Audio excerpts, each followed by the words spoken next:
দেশে ভোগ্যপণ্যের সবচেয়ে বড় পাইকারি বাজার চট্টগ্রামের খাতুনগঞ্জের বেশিরভাগ আড়ত এখন ফাঁকা। সরবরাহ ঘাটতির কারণে পণ্য মজুদ নেই বললেই চলে।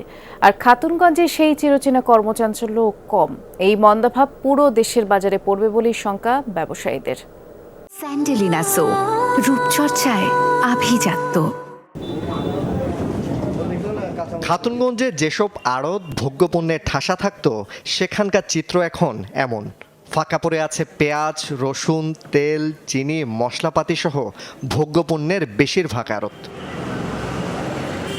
সাম্প্রতিক সময়ে বন্যা, মহাসড়কে পণ্য পরিবহন বন্ধ। তার আগে বৈষম্য বিরোধী ছাত্র আন্দোলন আর অচল অবস্থা, বন্দর থেকে পণ্য খালাস জটিলতা, সব মিলিয়ে টানা প্রায় 1 মাস ধরে সরবরাহে ঘাটতির প্রভাব পড়েছে খাতুনগঞ্জে। ব্যবসা বাণিজ্য একটু ঠান্ডা, এরপরে আপনার একটু ভালো হওয়ার দিকে যেয়ে আসছে, আবার বন্যা। ডেলি লসের খাতা উঠতেছে সব টাকা পয়সা, ব্যবসা নাই। ডেলি 4,000 টাকা খরচ আছে। যেসব কাঁচা মাল আজ 4-5 দিন ধরে বাধাগ্রস্ত হয়ে আছে পানির ভিতরে। কিছু আড়তে পণ্য মজুদ থাকলেও পরিমাণ অল্প, দাম বেশি হাঁকায় পাইকারি বাজার থেকে খালি হাতে ফিরছেন খুচরা বিক্রেতারা।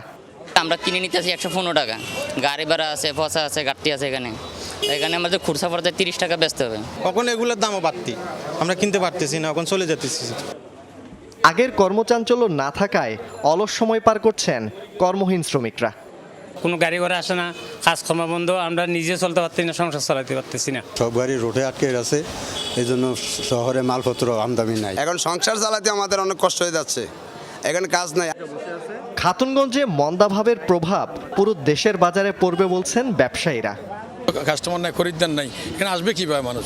আপনারা দেখতেছেন এখানে মরুভূমির মতো হয়ে গেছে, ক্ষতি অনেক, কোটি কোটি টাকা ক্ষতি হবে সম্ভাবনা আছে। খাতুনগঞ্জে ছোট বড় আড়ত, গোদাম, দোকানপাট, ব্যবসা প্রতিষ্ঠানের সংখ্যা কয়েক হাজার। স্বাভাবিক সময়ে দিনের লেনদেন হয় গড়ে প্রায় 2 থেকে 2,500 কোটি টাকা। জোবায়েদ ইবনে শাহাদাত, যমুনা নিউজ, চট্টগ্রাম।